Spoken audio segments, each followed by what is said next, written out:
Hola, buenas tardes, ¿me escuchan? Sí, doctor, buenas tardes. Se lo escucha, doctor. Ya, rápidamente vamos a avanzar con el tema y posteriormente se les va a dictar su clase, sus notas de práctica, ¿ya? Si se interrumpe la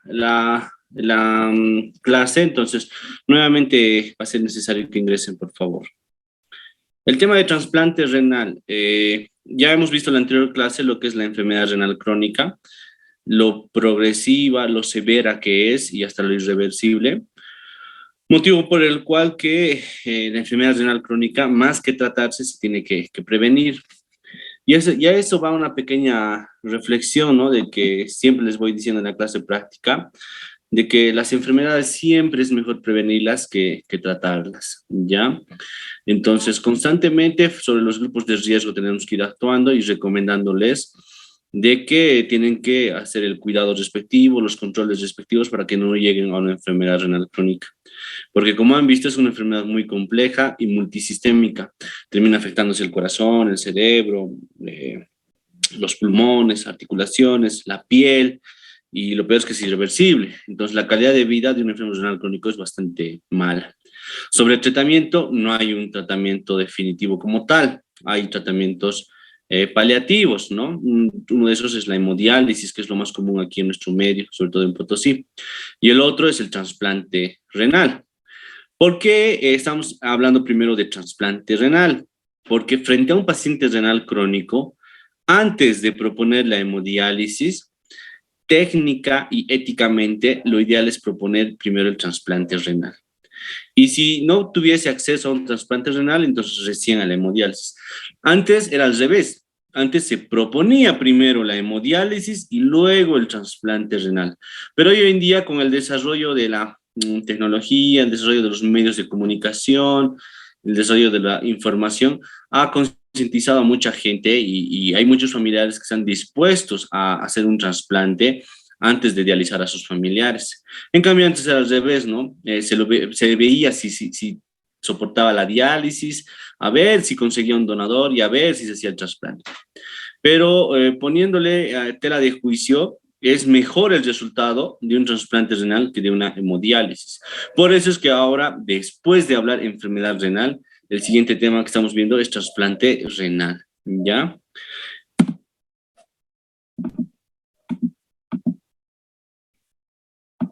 Bueno, el trasplante renal humano es un tratamiento de elección para la enfermedad renal crónica avanzada, ¿no? Para la avanzada.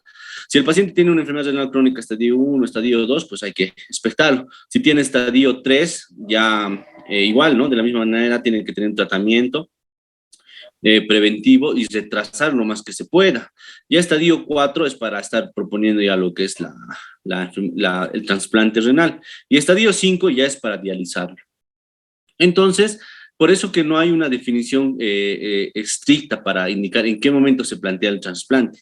Pero varias teorías recomiendan que en la etapa 4, cuando el filtrado está por debajo de 30, ya proponer el tema del trasplante. Porque cuando el filtrado está por debajo de 15, ya los azuados están altos, el potasio está alto, está en acidosis, entonces el paciente ya tiene falla orgánica y requiere hemodializar.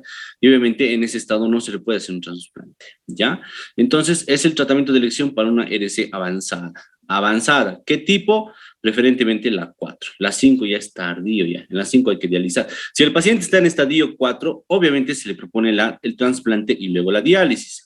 Si el paciente está en estadio 5, entonces tiene que ser al revés. Hay que proponerle primero la diálisis, puede ser sangre o peritoneal, y posteriormente, ni bien se compense, lo más antes posible, el trasplante.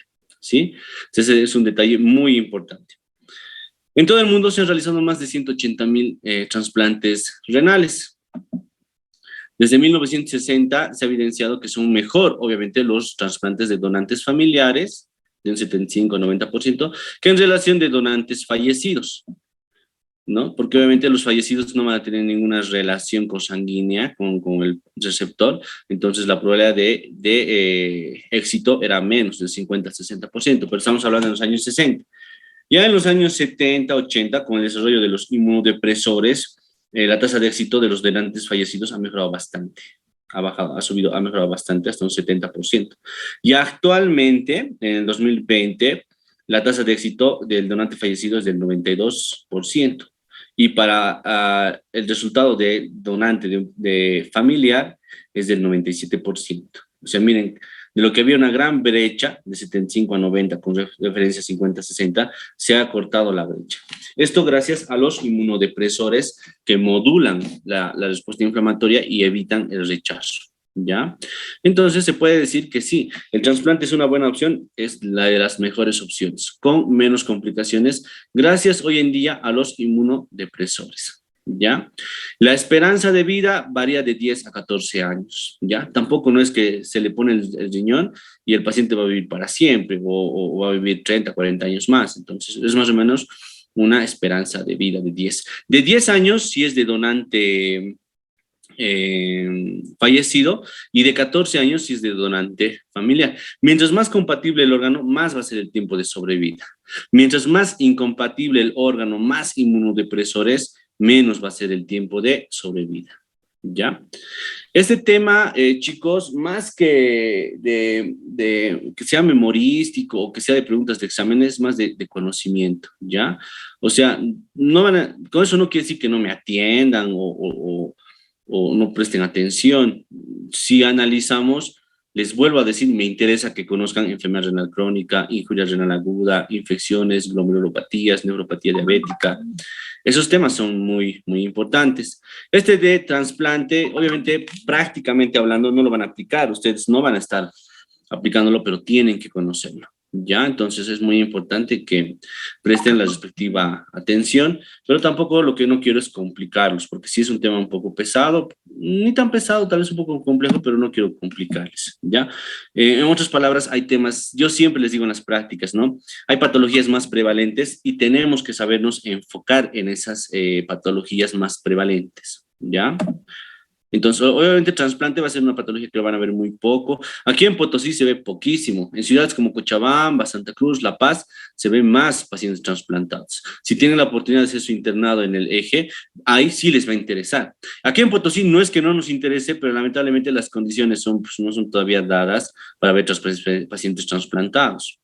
En la ciudad de Sucre, en el Hospital Santa Bárbara, que es un hospital de formación, ya se está realizando trasplantes, ¿no? Recién se ha hecho un primer trasplante hace 2 semanas, 3 semanas. Entonces, esperemos que con el tiempo se pueda dar el trasplante acá en Potosí. Debido a tal manera, es muy importante que me comprendan, pero desde ya les digo que no nos vayamos complicando, ¿ya? Si tienen alguna pregunta, alguna duda, al final. Las tasas de mortalidad son más altas en el primer año, ¿no? Por la tendencia de rechazos agudos y subagudos, ¿ya? Más relacionados, obviamente, a la edad. Mientras más adulto es el paciente, de 40 a 50 años, más la posibilidad de mortalidad. Entonces, obviamente, lo que decíamos, ¿no? A mayor edad, mayor riesgo de mortalidad. ¿Qué factores de riesgos? Si este paciente receptor que ha recibido el riñón tiene diabetes, tiene enfermedad cardiovascular, tiene alto riesgo de mortalidad, ¿ya? Porque les vuelvo a decir, el trasplante renal va a ser un tratamiento paliativo, va a mejorar, pero no va a curar. Si mi paciente ha llegado a la enfermedad renal crónica por diabetes, trasplantándole el riñón no desaparece la diabetes. Si ha llegado a la enfermedad renal crónica por lupus, trasplantándole el riñón no se cura el lupus, ¿no? Entonces, por eso es un tratamiento paliativo que solo va a mejorar al paciente. Entonces, si sigue presente la enfermedad o va a seguir presente la enfermedad de riesgo, entonces, así como lo ha afectado a sus riñones nativos, los puede afectar a los injertos, ¿ya? Entonces, el manejo del paciente trasplantado es de mucho cuidado. No es trasplantarlo y mandarlo a su casa y hasta nunca, no. Constantemente tiene que seguir controles, porque los factores de riesgo que le han llevado al daño de sus riñones nativos, de forma más rápida, le puede llevar a un daño del riñón trasplantado. La pérdida de trasplante renal por rechazo agudo ha disminuido a la fecha. Esto por el desarrollo de los inmunodepresores, por el manejo multiparamétrico, ¿no? Porque no solamente lo maneja el nefrólogo, lo maneja el cirujano cardiovascular, lo va a manejar el inmunólogo, lo va a manejar el de terapia intensiva en los primeros días, el internista o el endocrinólogo. Entonces, hoy en día ya tenemos más especialistas y el manejo multidisciplinario ayuda a que se estabilicen los factores de riesgo, por un lado, y por el otro lado, a evitar el rechazo del trasplante renal. Con el trasplante, el paciente tiene mejor calidad de vida, obviamente, es lo que les decía, ¿no? Mejor esperanzas de vida también en comparación a la diálisis crónica. En las prácticas ya hemos hablado de la diálisis, hemos visto el mal estado del paciente antes de la diálisis, durante la diálisis y posterior a la diálisis. Entonces, la calidad de vida con la diálisis es mala, ¿no? Sin la diálisis sería pues pésima o estaría muerto el paciente. Obviamente la diálisis le ayuda, pero es paliativo. En cambio, con el trasplante es mejor calidad de vida, ¿no? Pero con un tiempo limitado, como les he dicho, de 10 a 14 años, tampoco es para toda la vida. En Bolivia, los trasplantes de riñones son gratuitos. Desde 2013 a 2017 se han realizado 168 trasplantes, ¿ya? Esto es del Ministerio de Salud, de los cuales 153 fueron con donantes vivos y 15 con donantes cadavéricos o fallecidos, ¿ya? El decreto supremo 1870 ha sido promulgado por el presidente Evo Morales en enero de 2014 y establece que es de origen gratuidad la cirugía de trasplante de riñón. Obviamente en los pacientes que no estén afiliados a una institución, es decir, que no tengan seguro universitario, que no tengan Caja Nacional de Salud, que no tengan seguro de caminos.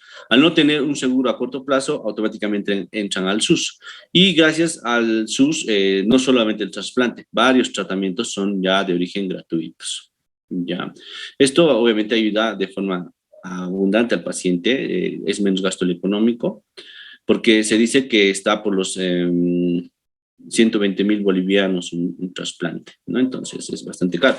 Obviamente en la parte particular. En la parte social es gratuito, pero obviamente hay una lista de espera. En esta lista de espera hay que encontrar un donante compatible. Entonces, saben ya ustedes, ¿no? La atención pública siempre es un poco más lenta y deficiente, ¿no? Ahora, si el paciente tiene los recursos económicos, lo puede hacer particular y de forma rápida e inmediata. A nivel nacional, el número de pacientes con enfermedad renal crónica es bastante, ¿no? Es 960 en Cochabamba, 950 en Santa Cruz, 945 en La Paz. Entonces, son más de 2.000 pacientes que tenemos. De los 8 millones que somos, son más de 2.000 pacientes que tienen enfermedad renal, ¿no? Entonces, en Potosí tenemos registrados 67. De esos 67, obviamente, no dializan los 67. Es general, ¿no? La enfermedad renal crónica. De estos debe haber grado 2, grado 3, grado 4, y los grados 5 son los que están dializando. Pero, como se pueden dar cuenta, sobrepasamos los 2.000. Y si hacemos una relación de trasplantes y pacientes, obviamente, pues es baja, ¿no? Es baja la cantidad de trasplantes en relación a los enfermos que tenemos. Pero, obviamente, la idea es que vaya creciendo. Pero si bien desde el 2001 han ido creciendo la cantidad de trasplantes, en el 2017, 2018 ha ido descendiendo y en el 2019 y 2020 ha sido una pena, ha sido una reverenda pena. Esto por la presencia del COVID. Lamentablemente el COVID ha mermado bastante la internación de los pacientes, la atención hospitalaria. Todos los centros de salud de todos los niveles se han enfocado directamente en el COVID. Entonces, de lo que había nomás un buen ritmo de trasplantes por año, ya desde el 2019, 2020 y el 2021, que solamente ha habido uno, creo, o dos trasplantes, uno, el de Sucre, que es el que recuerdo, entonces ha caído bastante la cantidad de trasplantes acá en Bolivia, ¿ya? Entonces esperemos que, por eso la importancia de las vacunas y la prevención, ¿no? De que nuevamente vayamos a la normalidad y nuevamente a partir de los siguientes años vaya creciendo la cantidad de trasplantes. ¿Ya? Y tiene que crecer porque, como han visto, la cantidad de enfermos renal crónicos es alta en Bolivia. Acá tenemos los riñones atrofiados, como pueden ver son más pequeñitos, ya más atrofiados, encogidos, ¿no? Y el riñón consiste trasplantado en hacer una incisión en la fosa ilíaca y de origen retroperitoneal insertar la arteria renal a la arteria ilíaca del paciente, la vena renal a la vena ilíaca del paciente y juntamente con su uréter implantarlo directamente en la vejiga, ¿ya?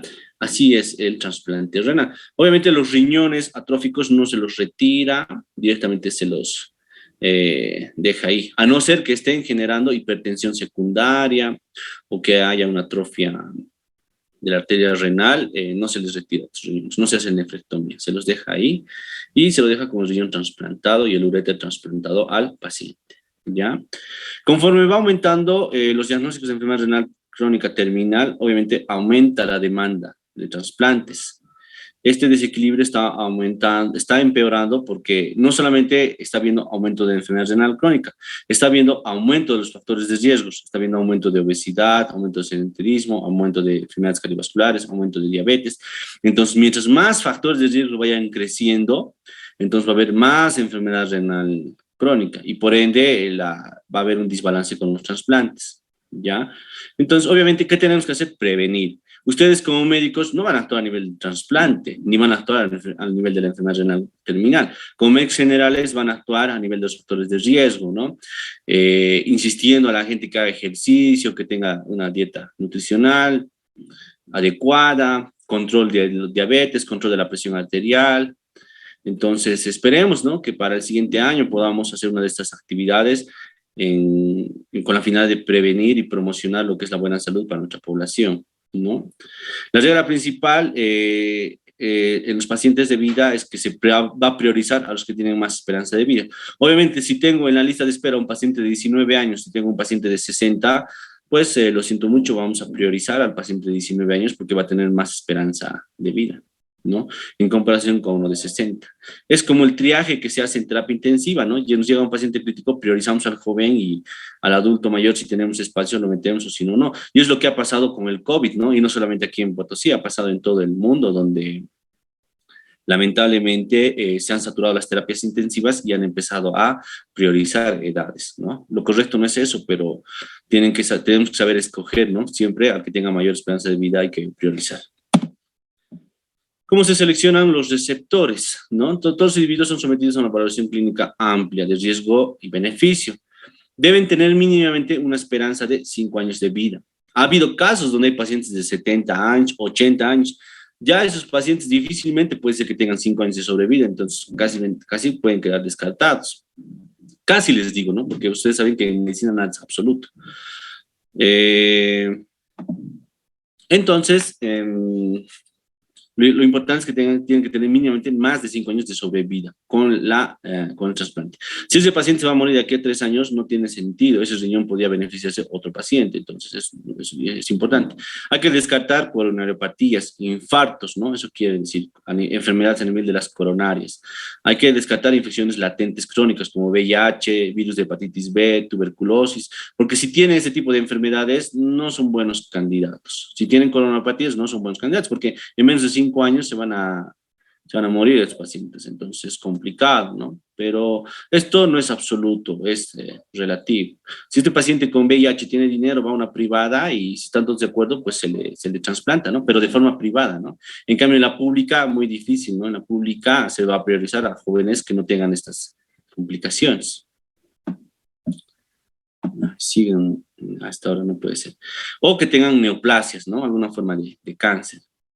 Las contraindicaciones inmunológicas se va a dar por la presencia de rechazo. Si el receptor tiene anticuerpos contra el riñón del donador, que va a generar un rechazo hiperagudo, entonces si sabemos que va a haber, si hay incompatibilidad, entonces no se le hace el trasplante. Es como si mi paciente tendría sangre tipo A O, y yo le voy a transfundir tipo B o tipo A, no es correcto. Si es sangre tipo O, no puedo transfundirle tipo B o tipo A porque le voy a generar una reacción. Entonces, lo mismo. Si mediante los estudios me indica que el donador tiene anticuerpos contra lo que es si el receptor tiene anticuerpos contra el riñón del donador, entonces va a haber pues, un rechazo. Entonces, no tiene sentido hacer el trasplante. Ese se podría considerar como una contraindicación inmunológica y sería la más absoluta, ¿no? Porque aunque tengan dinero, si es incompatible, el riesgo de rechazo es alto, ¿ya? Obviamente se deben realizar pruebas de histocompatibilidad tipo ABO y HLA, ¿no? O sea, del grupo sanguíneo ABO y prueba del antígeno leucocitario humano.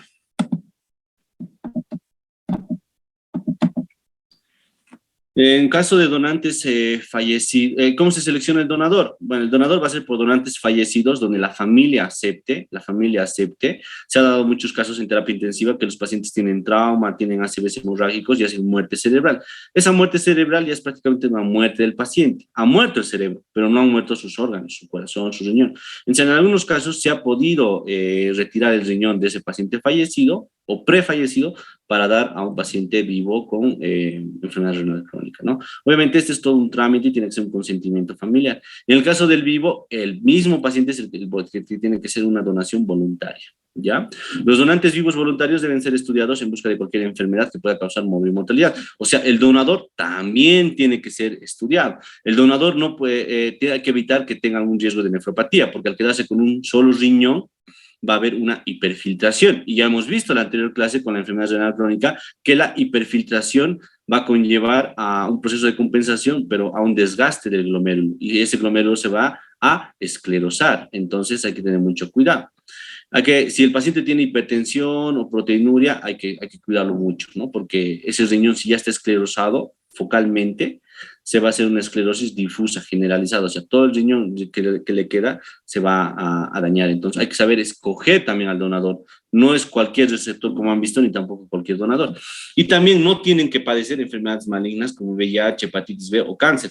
Imagínense que un donador VIH positivo trasplante lo que es el riñón a un VIH negativo o que no tiene enfermedad, puede generar lo que es un contagio del VIH, ¿no? Sería una negligencia tremenda.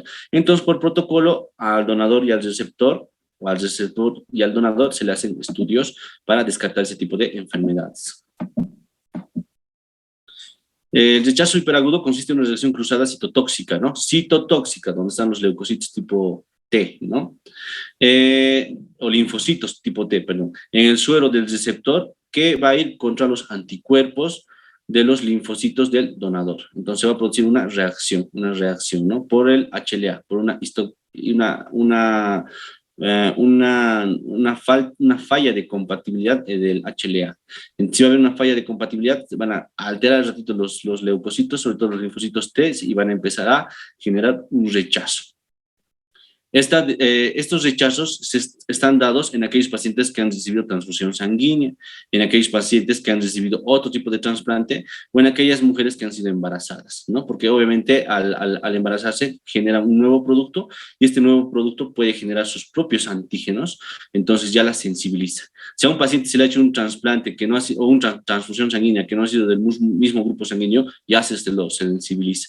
O si has recibido un trasplante que no era compatible, ya se lo sensibiliza. Entonces, si estos pacientes ya están sensibilizados, automáticamente van a hacer una reacción cruzada, porque ya están sensibilizados. ¿Cómo se produce? ¿Se puede desensibilizar? Se puede desensibilizar. ¿Cómo se puede desensibilizar? Mediante una reducción de concentraciones de anticuerpos, mediante la plasmaféresis. ¿Qué es la plasmaféresis? Es como un proceso parecido a la diálisis, donde se les retira plasma con anticuerpos que produzcan este rechazo, ¿ya? O se puede administrar lo que son inmunoglobulinas para antagonizar este rechazo, una de esas dos maneras. Estas son pruebas terapéuticas, no están del todo evidenciadas, pero dan como una opción para evitar lo que es el rechazo. Supónganse que es el único donador que tiene y hasta que llegue otro donador, ese paciente se puede complicar más, entonces hay que arriesgarse a desensibilizar. ¿Y cómo se lo puede desensibilizar? Con la evaluación de un hematólogo se le hace una plasmaféresis o se le administra una inmunoglobulina.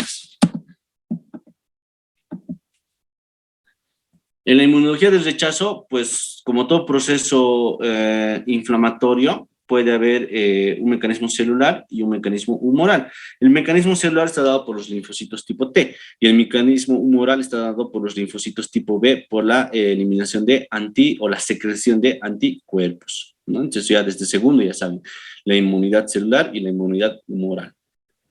La inmunidad celular está mediada por los linfocitos T, CD4, CD8, ¿no? Que van a responder a la histocompatibilidad del antígeno leucocitario humano y van a liberar citoquinas proinflamatorias que van a inducir a la calcineurina, que es otro proinflamatorio, que va a inducir interleuquinas e interferón. Todo este proceso inflamatorio va a conllevar a una necrosis a una necrosis tubular, a una necrosis glomerular y a un rechazo del injerto del riñón, ¿ya? El tratamiento, pues el tratamiento como es un proceso inflamatorio, inmune, entonces hay que hacer un tratamiento inmunodepresor. ¿Qué quiere decir? Hay que deprimir al sistema inmunológico. Como todo tratamiento de inmunodepresión, tiene dos fases, una fase de inducción y una fase de mantenimiento. En la fase de inducción se administra para reducir el trasplante de forma aguda. O sea, ni bien se ha sido trasplantado el paciente, ese mismo momento ya se le administra un fármaco. ¿Qué fármaco es? La globulina antitimocítica. Esta globulina antitimocítica personalmente la hemos visto y se ha administrado a pacientes que han sido trasplantados de pacientes fallecidos, porque obviamente no son muy compatibles y para evitar un rechazo hiperagudo de entrada, profilácticamente de entrada, se le administra la globulina antitimocítica que ha tenido muy buena evidencia. Como les digo, yo personalmente he evaluado, evidenciado en mis prácticas del hospital belga. Gracias a Dios he visto 12 trasplantes renales y de esos 12, no todos, pero sí los que tenían alta, no tenían mucha compatibilidad, se les administraba la globulina antitimocítica para, obviamente, como dice su nombre, reducir timocitos, reducir linfocitos y de esa manera evitar el rechazo celular, ¿no? El rechazo celular. El tratamiento de mantenimiento. En todos los pacientes sometidos a trasplante renal, en todos los pacientes sí se hace un tratamiento de mantenimiento. En cambio, el tratamiento de inducción es para los pacientes que tienen sospecha de o que haya posibilidades de rechazo. En cambio, en todos los pacientes, así sean familiares, todos así sean compatibles, por profilaxis se le hace lo que es un tratamiento de mantenimiento de inmunodepresor. ¿Ya? Excepto en los gemelos idénticos. Pero en gemelos idénticos, no estamos hablando en mellizos, en gemelos idénticos, en eso se puede obviar. Pero como es caso muy pocos, en todos los pacientes se hace un tratamiento de mantenimiento. Se da antimetabolitos. ¿Cuáles son estos? La acetoprina, que yo pienso que es un medicamento que ya tienen que estar estudiando, memorizando, porque lo van a ver mucho en hematología, en inmunología, que reduce la actividad de los leucocitos, es un inmunodepresor. Y el micofenolato de mofetilo, que igual habíamos hablado ya en el lupus, suprime a la médula ósea, por ende va a disminuir lo que es el desarrollo de leucocitos y linfocitos. Corticoides. Los corticoides se utilizan la prednisona a dosis altas para corregir lo que es el rechazo. Por ende, va a inhibir lo que es la liberación de interleuquinas. Es lo que hacen los corticoides, ¿no? Por parte de los monocitos y los macrófagos. Dicho fármaco puede complicarse con infecciones porque obviamente generan mucha inmunosupresión y pueden llevar a un retardo de la cicatrización. Y los corticoides y los inmunodepresores llevan a esa complicación, sobre todo los corticoides, infecciones y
Hola, hola, ¿me escuchan? Sí, doctor. Ya, rápidamente. Estábamos con los corticoides, ¿no? Que obviamente al ser inmunodepresores van a predisponer a infecciones y van a inhibir la formación de proteínas, por ende va a estar disminuida la cicatrización.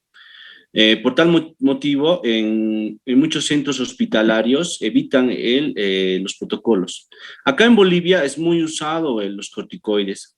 Lamentablemente no tenemos todavía muchos accesos a los inmunodepresores de alta gama que tienen países desarrollados como Europa o Estados Unidos, motivo por el cual nos echa la mano de los corticoides. En el hospital en el que hice las prácticas estaba presente lo que es el corticoide y estimo que a nivel nacional está el corticoide porque viene a ser como nuestra penicilina, como nuestra amoxicilina, que es el medicamento de primera línea y a la mano. Tiene sus efectos secundarios, pero tomando en cuenta de los costos y las ventajas, pues obviamente sí se los considera. Pero obviamente en centros hospitalarios, no de Bolivia, sino a nivel internacional, evitan en sus protocolos por las complicaciones que ocasionan, porque los glucocorticoides pueden inducir a Cushing, pueden inducir a diabetes, entonces son fármacos bien complejos, hay que tener mucha experiencia para manejarlos. Entonces en otros lugares no quieren complicarse y los omiten, porque tienen acceso a otros fármacos, en nuestro caso no es así. Para el tratamiento de rechazo agudo, cuando se diagnostica rechazo agudo, entonces se administra lo que es la metilprednisolona de 500 a 1 gramo por 3 días, ¿ya? Y en el rechazo crónico, que ya tengan buena función renal, se le baja la dosis de 5 a 10 miligramos, ¿no? Esto de 6 meses a 1 año, y se lo va evaluando, ¿no? El tratamiento inmunodepresor. Los inhibidores de la calcineurina. Habíamos hablado que dentro de lo que es el proceso inflamatorio de rechazo hay la actividad de la calcineurina. Entonces, al inhibir la calcineurina, existen muchas posibilidades de de inhibir también lo que es el rechazo. Existen dos fármacos muy utilizados como inhibidores de la calcineurina, que son la ciclosporina y el tacrolimus, ¿ya? Ambos son inhibidores de la calcineurina, son macrólidos bien específicos, ultra desarrollados, que en el caso de la ciclosporina antagoniza la producción de la interleuquina L2, o sea, es más específico que el corticoide, tiene menos posibilidades de infecciones y de dardo de cicatrización, ¿ya? Esa es la gran ventaja, porque es más específico. Por ende, va a evitar la proliferación de los linfocitos T, bloqueando esta interleuquina. Es muy eficaz en combinación con los corticoides, ¿ya? Y eso permite utilizar corticoides a menor dosis. Entonces, al haber menos dosis va a haber menos complicaciones, menos riesgo de Cushing, de diabetes, todo eso, ¿no? Y se puede asociar también con lo que es el micofenolato. ¿Cuál es su efecto secundario? Que es nefrotóxico. Y estamos hablando de un nuevo riñoncito que tenemos que cuidarlo lo más que podamos. Y resulta de que es nefrotóxico. Entonces, por eso también se lo utiliza con los otros medicamentos para utilizar dosis bajas. ¿Ya? Y aquí en Bolivia sí utilizamos, más que la ciclosporina, hemos utilizado lo que es el tacrolimus. ¿Ya? Entonces, dentro del protocolo de inmunodepresión está lo que es el corticoide, está el micofenolato y está lo que es el tacrolimus, ¿ya? Que al igual que la ciclosporina, tiene el mismo mecanismo de acción y también tiene los mismos efectos secundarios que habíamos mencionado. Pero acá en Bolivia sí tenemos a la mano lo que es el tacrolimus, ¿ya? Nefrotoxicidad como tal, no hemos visto, al menos durante mi corta experiencia en Cochabamba manejando trasplantes renales, no hemos visto nefrotoxicidad como tal, porque obviamente tiene su protocolo, tiene su control laboratorial. Entonces es un fármaco que es muy controlado y es de administración precisa. Sabiendo que es nefrotóxico, no se da a la ligera, no se da con sobredosis, ¿no? Tienen que ser dosis bien calculadas. En la evolución clínica, 48 horas previas a la cirugía se debe realizar lo que es una hemodiálisis. Obviamente esto según el paciente. Si es un enfermo renal estadio 5, sí o sí. Si es un enfermo renal estadio 4, puede ser de que no requiere hemodiálisis y más bien en vez de evitar todas esas complicaciones de catéteres, de fístulas, de infecciones, de vómitos, de calambres, mejor de una forma más temprana ya entrar a la hemodiálisis, ¿no? Pero en el caso de estadio 5, para conocimiento, sí o sí se lo tiene que realizar para depurar las toxinas, sobre todo lo que es el potasio, porque el potasio alto en combinación con los anestésicos generan arritmias transoperatorias, es muy peligroso. Entonces, para evitar eso, sí o sí se lo dializa al paciente antes de la cirugía, pero en pacientes estadio 5. Obviamente no vamos a dializar un estadio 3 y un estadio 4 no creo, entonces sí en un estadio 5 sí es para dializar, pero para evitar este problema, ¿ya? En el postoperatorio pueden presentar poliuria secundario a una isquemia tubular, porque el túbulo no va a tener la capacidad de absorber sodio ni agua, entonces va a dejar pasar todo, como agua en coladera va a dejar pasar todo, entonces va a haber poliuria, y esto va a conllevar a una pérdida de líquidos y electrolitos, ¿ya? Por tanto, la diuresis es evaluada por hora. Y es lo que hacíamos, ¿no? Allá en Cochabamba, si en una hora orinaba 1500, entonces se les reponía esos 1500. Si en la segunda hora orinaba 1100, se les reponía esos 1100. Si en la tercera hora orinaba 800, se les reponía 800. Si en la cuarta hora orinaba 2500, se les reponía 2500. Entonces se hacía un balance neutro. Se les reponía líquidos y electrolitos para tener un balance neutro, ¿ya? Ahora, casi siempre los pacientes hacen isquemia tubular por el tema del trasplante, por el tema de la isquemia fría, la isquemia caliente, que son procesos quirúrgicos que no lo he metido aquí a la explicación porque es más un tema quirúrgico, ¿ya? Y no queremos complicarnos más. Entonces, sí es muy interesante, pero no lo metí el tema de la isquemia, las isquemias porque es un poco complejo, pero usualmente terminan siendo una isquemia tubular. Habíamos dicho que dentro de lo que es la nefrona, el glomérulo es muy bien irrigado, y en cambio los túbulos no son muy bien irrigados. Entonces los túbulos, como se dice vulgarmente, son pues mírame no me toques.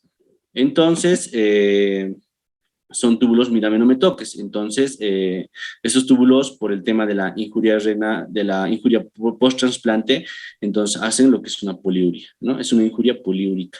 Pero a medida que se va adaptando el injerto, va recuperando el flujo sanguíneo del túbulo, entonces ya empieza a reabsorber sodio y empieza por ende a reabsorber agua y se va normalizando. Pero, si es que ese riñón no tendría un rechazo a ese injerto, entonces ya no habría una isquemia, ya habría una necrosis tubular. Y esa necrosis tubular ya no llevaría una poliuria, ya llevaría una oliguria. A una oliguria que esto es por un rechazo al injerto, ¿no? Entonces ya es un signo, puede ser un signo de rechazo agudo, como puede ser la enfermedad de base, o puede ser el traculimus o la ciclosporina, pero usualmente la causa más común es el rechazo agudo, es lo primero que hay que pensar, ¿no? No nos vamos a complicar. Entonces, hay que hacer una biopsia. Clarito, la biopsia nos va a decir que sí está habiendo un rechazo, o es que es la enfermedad de base, o es que estamos intoxicando con fármacos. Entonces, en estos casos, sí se hace la biopsia, ¿no? Por la oliguria. La biopsia no se hace por la necrosis tubular. La biopsia se hace para ver si está habiendo rechazo al injerto. Y obviamente para ajustar el tratamiento, porque si está habiendo rechazo al injerto, si no, la microscopía electrónica o de inmunofluorescencia nos demuestra que hay inmunocomplejos, que hay anticuerpos, en sí está habiendo full rechazo, entonces hay que darle una buena inmunodepresión, ¿no? O sea que en este caso habría que darle la globulina antitimocítica, ¿no? La globulina antitimocítica y obviamente darle metilprednisolona y micofenolato y traculimos, ¿no? Para parar ese rechazo, ¿ya?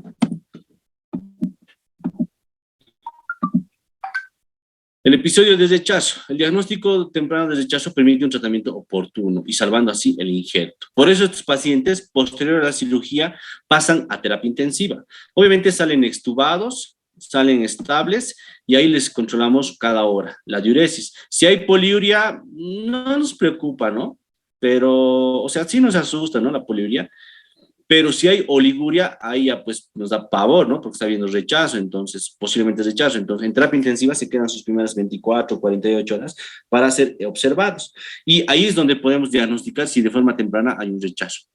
Entonces se hace un tratamiento oportuno, comunicamos nosotros como intensivistas al nefrólogo, al inmunólogo, entonces ellos les van a dar una bomba de inmunodepresión y se puede salvar así el injerto, ¿no? En cambio, si este paciente en su postquirúrgico se lo manda a sala, ustedes saben, ¿no? En sala la enfermera está charlando, los internos están ahí paseando, entonces no hay control y se complicaría. Entonces, por protocolo, estos pacientes pasan a terapia intensiva.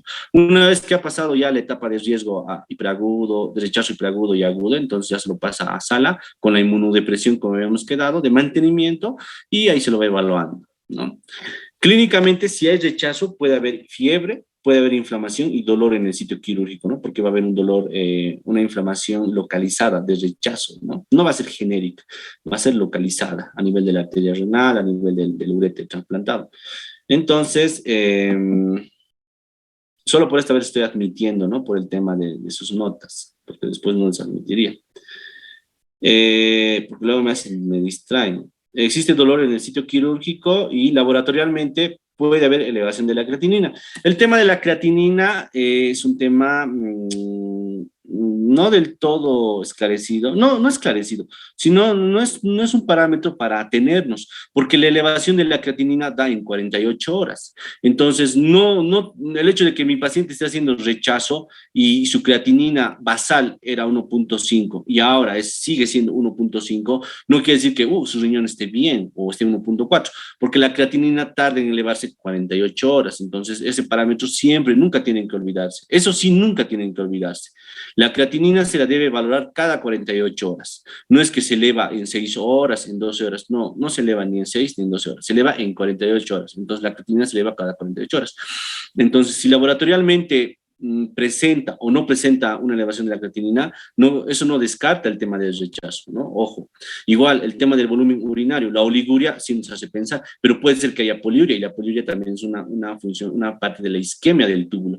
Entonces, estos aspectos son de mucho cuidado, ¿no? Por eso que el rechazo agudo principalmente se lo va a evaluar por una ecografía Doppler, justo está aquí lo que mencionaba, y en todo caso por una biopsia. La biopsia exactamente nos va a decir. El Doppler ya nos va a orientar porque va a evaluar lo que es el flujo vascular, y ahí va a ver cómo está el flujo sanguíneo renal.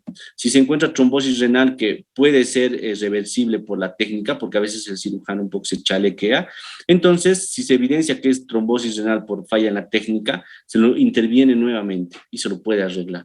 Entonces, por protocolo, a todo paciente obviamente se evalúa la diuresis, se evalúa el laboratorio también, y se evalúa con ecografía Doppler a todo paciente, ¿no?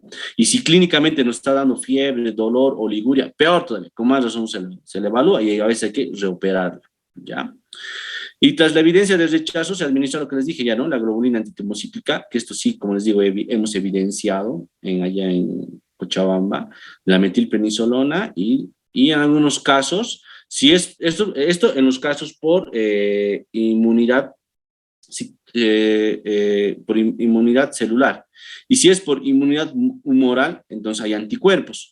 No nos va a dar muchos resultados si hay anticuerpos. Si hay anticuerpos, entonces ahí recién utilizamos el rituximab o la plasmafaresis o las inmunoglobulinas. Por eso, repasen el tema de inmunidad, porque esto les va a servir para hematología, les va a servir para inmunología. Una es la inmunidad celular y otra es la inmunidad humoral. Y cada una tiene sus propios fármacos para antagonizarlos, como pueden ver acá.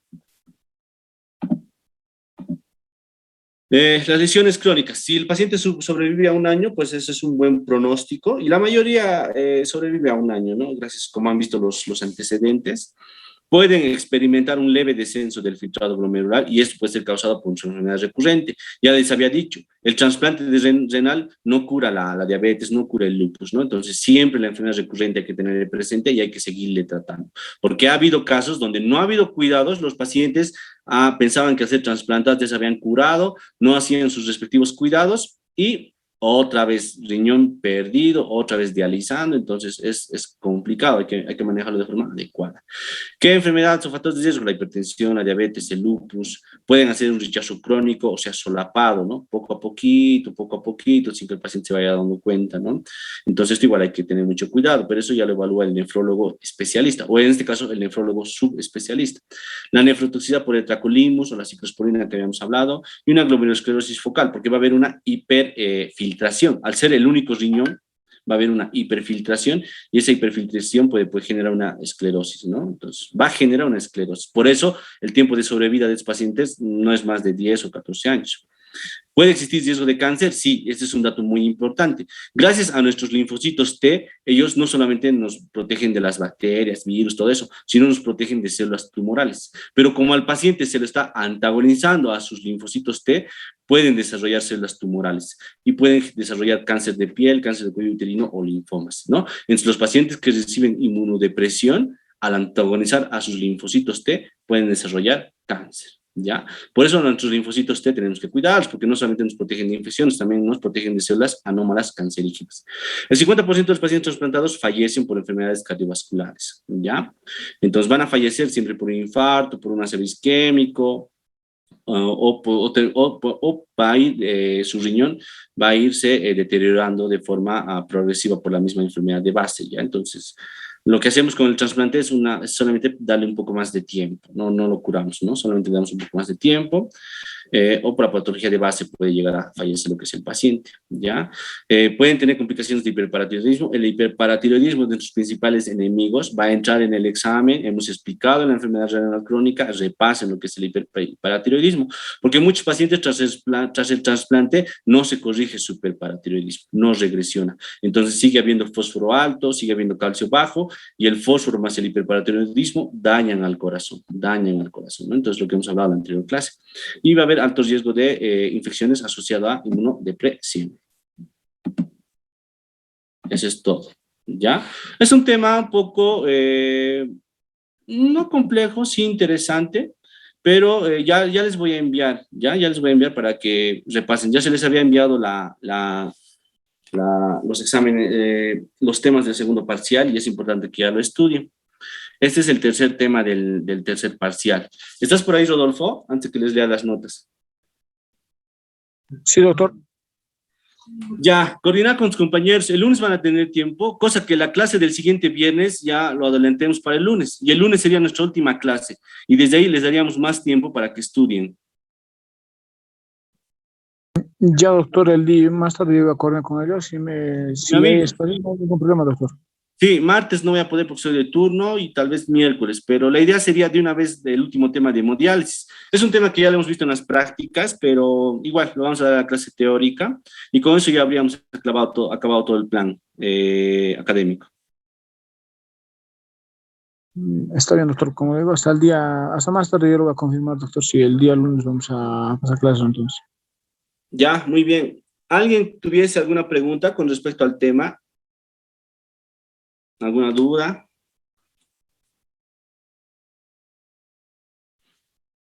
Ya, si no es así, rápidamente les voy a leer sus prácticas. Las notas son son altas, espero no tener problemas, porque sí, la mayoría tienen notas altas, buenas, y la idea es echarles una mano, ¿no? Entonces, ya prepárense, les estoy comunicando con anticipación, vamos a tratar de ser lo más accesibles en el segundo y el tercer parcial. Obviamente, nefrología es una especialidad compleja, se les ha ayudado en el primer parcial con 2 exámenes, ahora en la práctica igual les estamos ayudando, pero el segundo y el tercer parcial esperamos de que retribuyan, porque al fin y al cabo todo ese conocimiento, toda esta orientación que les damos es para ustedes, ¿ya? Entonces, atentos. Las notas de práctica. Jain Juan Carlos tiene 24, Ventura Dayana 24, Acebey Luis 26, Achá Douglas 25, Aguilar Viviana 22, Aguilar Dayana 24,